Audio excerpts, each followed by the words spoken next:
क्या पता है इस्लाम कैसे हम तक पहुंचा, अगर इजाजत तो तारीखी वर्क रख। इजाजत है। दूसरी जंग है जिसका नाम जंग ओहद। मेरे नबी भी जंग में शरीक है, साहबा भी शरीक है, तकरीबन 70 साहबा इसमें शहीद हो गए। अल्लाह अल्लाह सब जख्मी लेटे हुए, मेरे नबी के सामने एक जालिम आ गया जिसका नाम इब्न क़य्यिम था। शायद तुम्हें मेरी बातें ये कड़वी लग रही, सोच रहे होगे यार हमें तो कोई ऐसा मौलाना होता ना कि एक हिकायत सुनाता और जन्नत के दरवाजे पे छोड़ के आता, बस फ्री में जन्नत मिल जाती। बस एक नारा लगाते और फ्री में जन्नत में चले जाते। मेरे नबी अल्लाह आका भी हैं, उनके सामने एक जालिम इब्न क़य्यिम आ गया तलवार लेकर के। मेरे नबी खौद ओढ़े हुए थे, जंग की टोपी ओढ़े हुए थे। जैसे ही खौद ओढ़े हुए, जंग की टोपी ओढ़े हुए उस जालिम ने वार किया। मेरे नबी पर ऐसा वार किया, आगे जंजीरें लटकी हुई थी ना, एक जंजीर पे जब लगी तो आका के रुखसार में घुस गई। आका के रुखसार में घुस गई। अब मेरे नबी भी एक तरफ लेटे, तकलीफ हो रही है, कोई सहाबी इधर लेटे, कोई इधर लेटे, कोई इधर लेटे गए, तमाम सहाबा जख्मी है। मेरे नबी के रुखसार में भी वो जंजीर दाखिल हो गई है। मेरे नबी लेटे थे, इतने में एक सहाबी आ गए जिनका नाम हजरत अबू उबैदा बिन जर्राह। वो आए और आने के बाद उन्होंने नबी को देखा। तकलीफ हो रही थी मेरे नबी को, कभी आंख खोल रहे कभी बंद कर रहे, कभी आंख खोल रहे कभी बंद कर रहे। तुम्हें क्या पता, तुम्हें तो ये पता है बस किसी की शादी और डीजे पे नाच लो, डीजे बजा लो। पहले लोग नाचने वाली नचनियों को बुलाते थे, फिर वो बंद हो गई तो आदमियों को बुला के उनके गेंदे फेंदे रख के उन्हें औरत बना दिया, उनको नचाने लगे।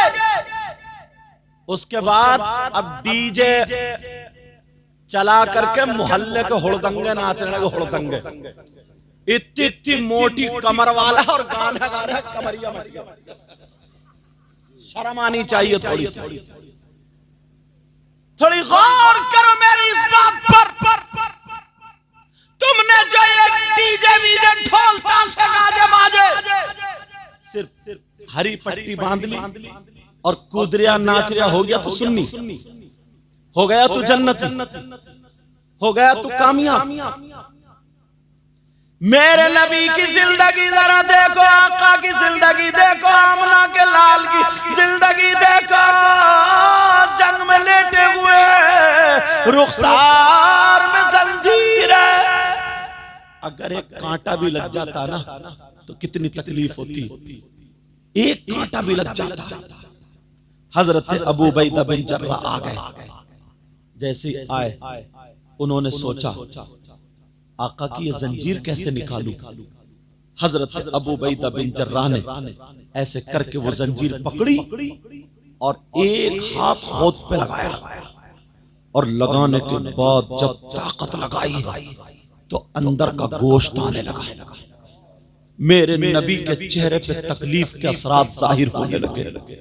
जैसे ही तकलीफ के असरात जाहिर हुए, हजरत अबू उबैदा बिन जर्राह ने अपने हाथ रोक लिए, अपने हाथ छोड़ दिए, अपने हाथ रोक लिए। कहा आका मेरी जान आप पे कुर्बान, मेरे माँ बाप आप पे कुर्बान।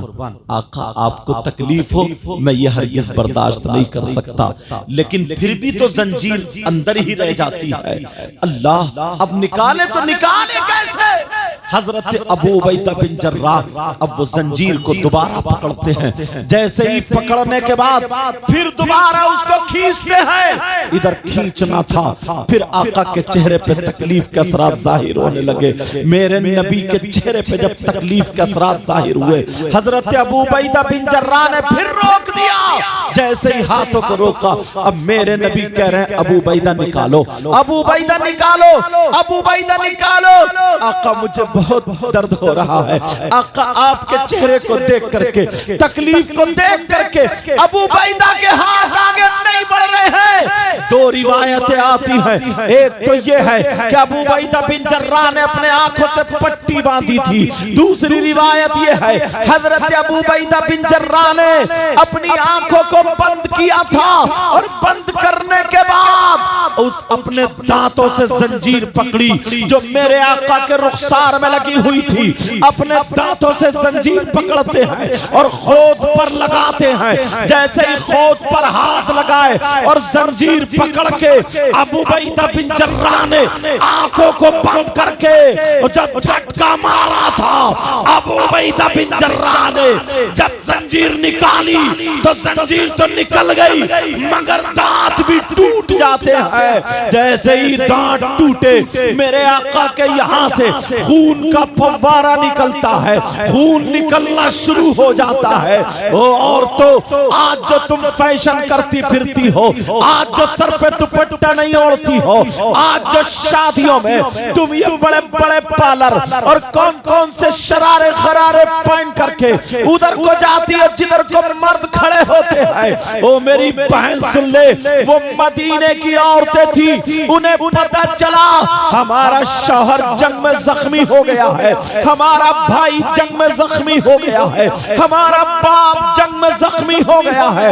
ये मदीने की औरतें घर में नहीं बैठी, उन्होंने अपनी चादरें ओढ़ी थी, जिस्म नहीं दिखाया था। देखो इस्लाम का झंडा ये औरतें लेकर के चलती हैं। उन्होंने जो था अपना जिस्म नहीं दिखाया बल्कि चादर ओढ़ी।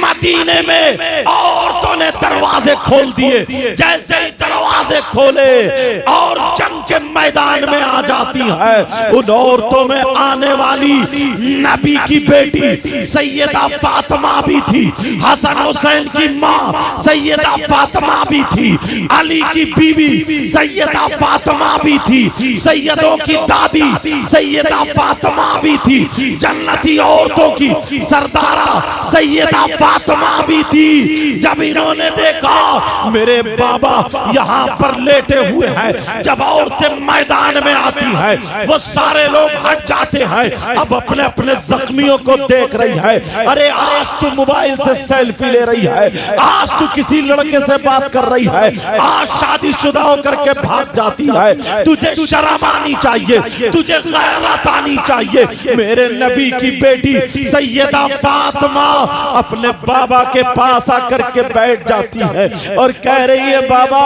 बाबा, आका मुहम्मदुर रसूलुल्लाह, जरा अपनी आंखें खोलो।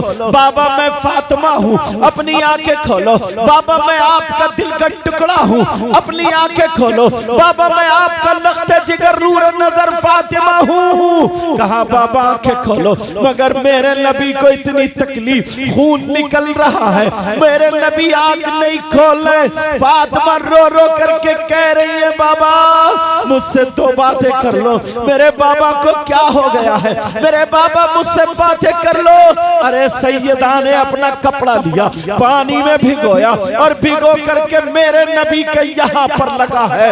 ओ इन खेलियां खेलने वालों, आज ये जो मौलाना तुम्हें तकरीरों में बताते हैं कि अपनी शादियों में ढोल मत बजाना, अपनी शादियों में बैंड बाजे मत बजाना, अपनी शादियों में नाच खेल कूद मत करना, अपनी शादियों में आतिशबाजी मत छोड़ना, अपनी शादियों में गैर तरीके पर कोई भी रस्म मत करना। ये जो बता रहे हैं इनकी कोई तुमसे दुश्मनी नहीं है, इन्हें मालूम है कि नबी ने कितनी तकलीफें बर्दाश्त की है तो इस्लाम हम तक पहुंचा है, सहाबा ने कितनी कुर्बानियां दी हैं तो इस्लाम हम तक पहुंचा है। मेरे नबी लेटे हैं, फातिमा कह रही है बाबा बाबा अपना चेहरा मेरी तरफ करो बाबा, थोड़ी सी आंखें खोलो बाबा, मैं फातिमा हूँ आपकी बेटी बाबा, दरवाजा खोलो, आंखें खोलो। मगर मेरे नबी आंख नहीं खोले। अल्लाह अल्लाह, अब फातिमा कपड़ा भिगो करके यहाँ लगा करके खून रोक रही है, अपने अब्बा का खून रोक रही है, नबी उठ नहीं रहे हैं। अब सैयदा फातिमा का दिल कांप जाता है क्योंकि बेटी है, लाडली बेटी है। सैयदा फातिमा का दिल लरसने लगता है। फातिमा कहती है अल्लाह ऐ अल्लाह, ये कौम कैसे जन्नत में जाएगी जो अपने नबी को तकलीफ देती है।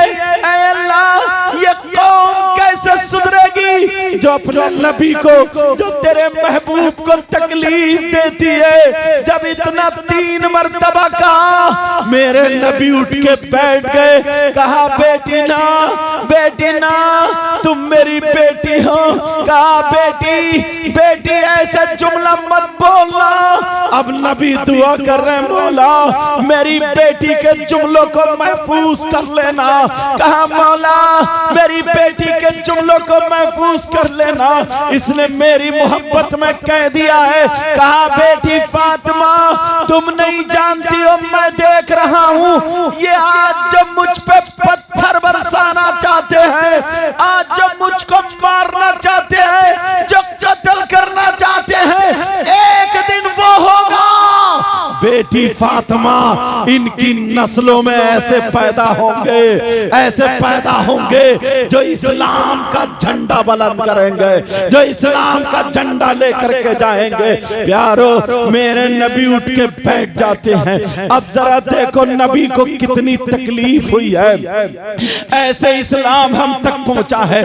आज ये छोटे छोटे बच्चे जुआ खेलने लगे हैं, बड़े बड़े आदमी सट्टा खेलने लगे हैं, बड़े बड़े आदमी जुआ खेलने लगे हैं। मैं तुमसे पूछता हूँ, फिर हजरत अली का नाम लेते हो, शराबे पीते हो, मौलाए कायनात हजरत अली का नाम लेते हो।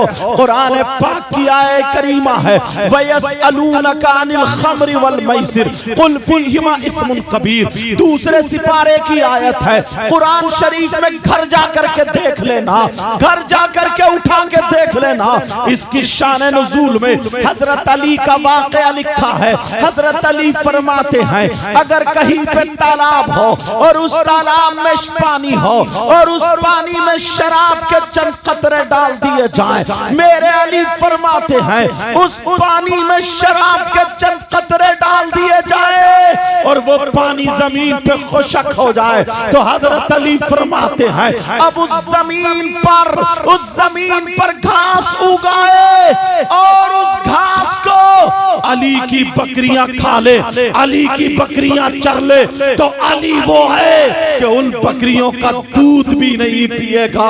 अरे तू कैसा अली का वफादार गुलाम बनना चाहता है, तू कैसा हुसैन पाक का गुलाम है, तू कैसे हो सकता है शराब पी करके ढोल बजाने वाला, शराब पी करके घरों में नाचने वाला, शराब पी करके शादियों में डांस करने वाला, शराब पी करके गालियां बकने वाला, शराब पी करके मोहल्लों में घूमने वाला, शराब पी करके तू अपने आप को तुर्रमगिरी दिखाने वाला। और हद तो ये है कहीं कहीं मजार शरीफ पे भी वो मोटे मोटे कंठे पहनने वाले बाबा, वो गले में वो बड़ी बड़ी मोटी मोटी तत्ते मोती पहनने वाले बाबा ऊपर से सुल्फा पी रहा है, ऊपर से चर्स पी रहा है, सुल्फे पे सुल्फा उड़ा रहा है और कहता हक अली हक अली हक अली, खुदा की कसम कसम वो कब्र में जाएगा तो इसकी इतनी पिटाई होगी, इतनी पिटाई होगी, मेरे अली उससे हरगिज़ खुश नहीं हो सकते हैं। और सुनो,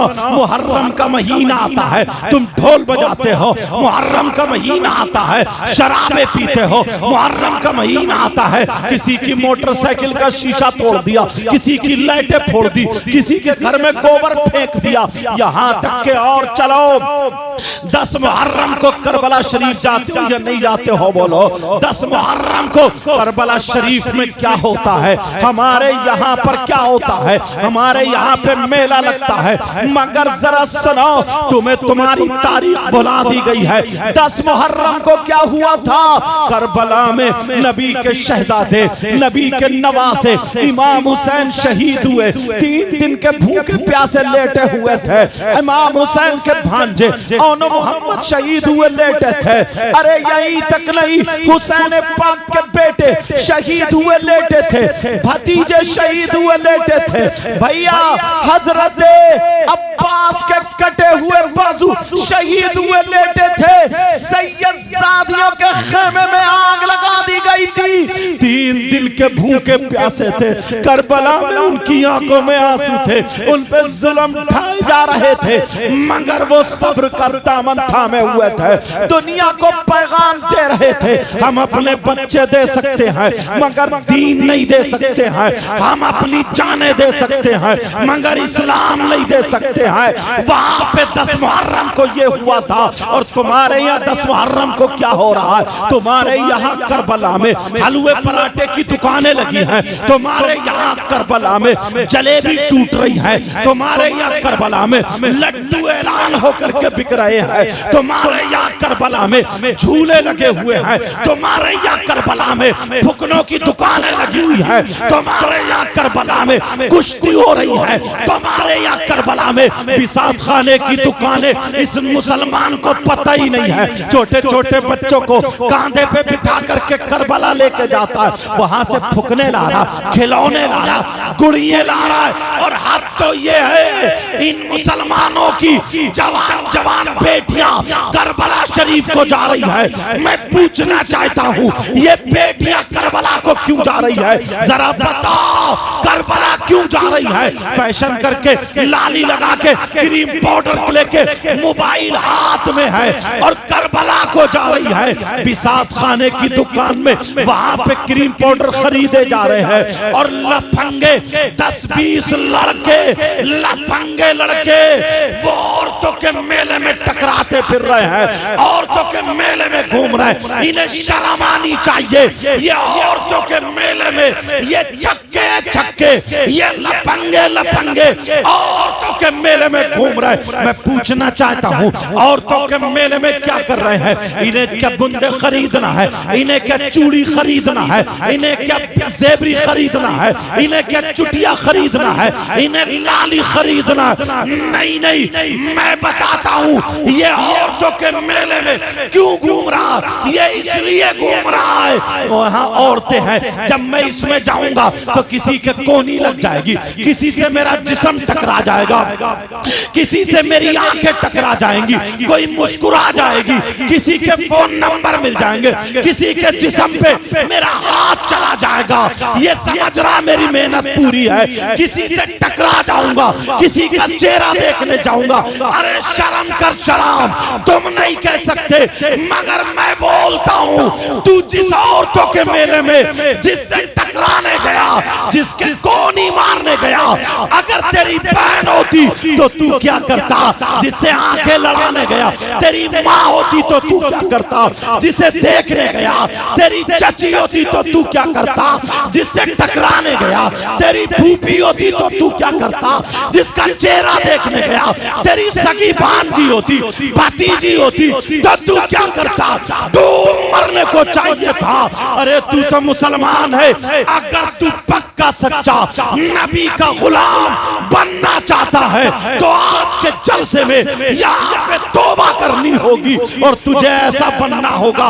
मैं बताता हूँ नबी का गुलाम कौन होता है। नबी का गुलाम वो है अगर खाए तो उसके खाने की अदा बोले नबी नबी, अगर पिए तो उसके पीने की अदा बोले नबी नबी, उसके चलने की अदा बोले नबी नबी, उसके सोने की अदा बोले नबी नबी, उसके पहनने ओढ़ने की अदा बोले नबी नबी। जिस रास्ते से निकल जाए अपने नहीं गैर कहे, कहे वाह। जब नबी का गुलाम ऐसा है तो फिर नबियों का इमाम